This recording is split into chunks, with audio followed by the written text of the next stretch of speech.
Welcome one, welcome all, and welcome to an honest review of 1985's The Return of the Living Dead. This is a part of our Classic Horrors month on Unleash the Ghouls, but it was also requested by Liam Sr., the founder of this video's sponsor, the Salt Steel Brewing Company. You can now buy their Strip Tees IPA with flavours of citrus, grapefruit and pine via their website, saltsteelbrewing.com, which we'll link in the description down below. So, Liam, why did you pick this film? Let's find out. Kofi, what is the plot? We're at a warehouse, introduced to, who are they, Frank and Freddie, who are employees at this company that deals with dead bodies and dead dogs and stuff, and Frank's training Freddie. He shows him down to the basement where he's like, hoo, I've got some barrels of bodies that came here from the army that were exposed to a chemical that reanimated them after their death. Let's go down and have a...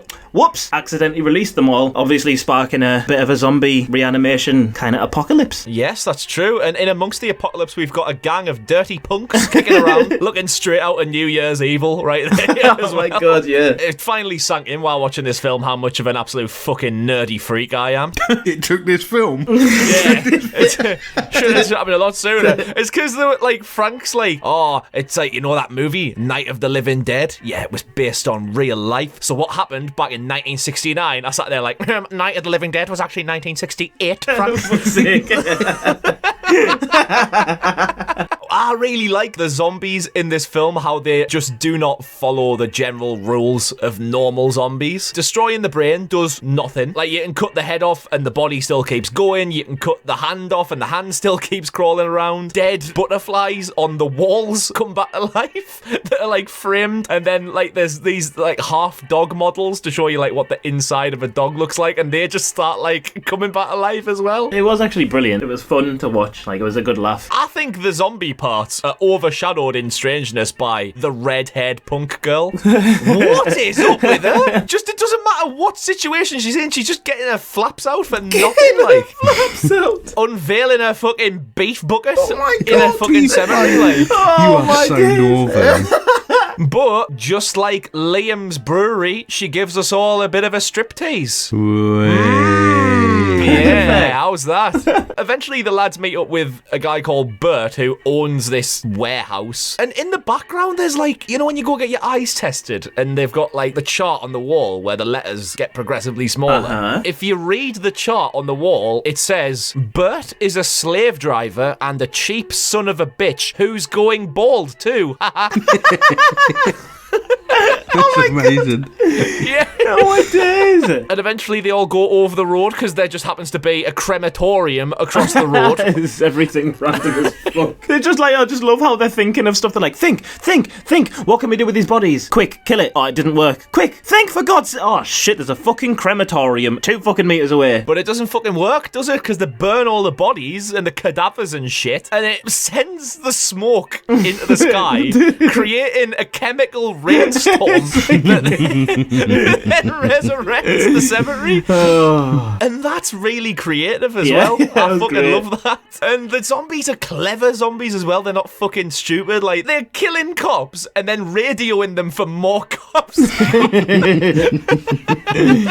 There's one that speaks really posh as well, and he's just like, brains. And it really threw me off. I just wasn't anticipating it. Then there's like the Tarman zombie as well, like in the basement. Oh, it looks sick. Yeah, it's fucking mad effect for this time. I think every actor in this and actress got the right part for who they were. It was really well done. Did you know, though, that some of the extras were actually paid extra money to eat real calf brains? What? What the fuck?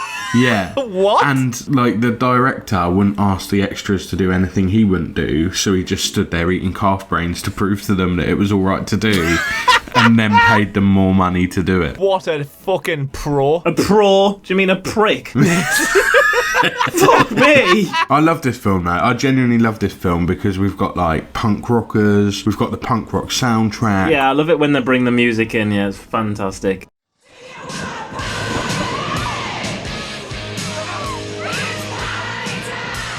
the violence, the gore, we've got some nudity, we've got a hairy cunt, we've got one-liners. It's fucking brilliant. There is many things going on, a lot of things have happened, and many things do happen all through the film. But one thing that would be good if it did happen would be if somebody would like to press the subscribe button. Oh, Yes. well played. You have seen proof now via Mr. Liam Sr. that we are taking sponsorships for reviews. If you would like to sponsor us for a review or a series of reviews, please get in touch with us. Details are on your screen right now. Do you know what I really liked about this film is that the characters don't do anything like typically horror film cliche or what you'd expect in a movie. They actually react to all this weird shit happening in like quite logical, sensible ways. And even as like things get obviously more crazy and desperate. So none of the humour to me felt like forced, if that makes sense. Not at all. Yeah. It felt quite natural, and it was like all these insane things were happening, but they were just handling it in the sanest way that they could. And I thought like the contrast of that made it even funnier. So, boys, overall thoughts on The Return of the Living Dead? Yeah, it was they're alright, gonna come wasn't it? back. Yeah. Overall, fucking really liked it. I think, Stu, you covered a lot of the ground earlier on by your comments. It wasn't forceful comedy. It felt very natural. I think it just had a lot of creativity and the ideas were very fresh, and I don't think anyone's done a zombie movie similar to it ever since. But yeah, fucking banging film. Great choice, Liam, mate. Thank you. Let's enjoy a beer from Liam. Yes.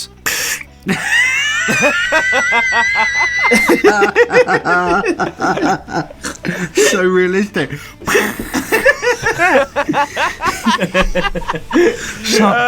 Hang on. I so fucking shook mine up. Oh, top banter, lads. Top banter. Amazing. God, Liam, this is so nice. Yeah, cheers, Liam. Thank you for that. And yes, Ghoul Gang, please go and support the Salt Steel Brewing Company because they've got some fucking banging IPA out there in the world right now. saltsteelbrewing.com, link down below, and you can join us next week for our finale to Classic Horrors Month on Unleash the Ghouls. See you then. Bye. Oh God, who did that? It was me.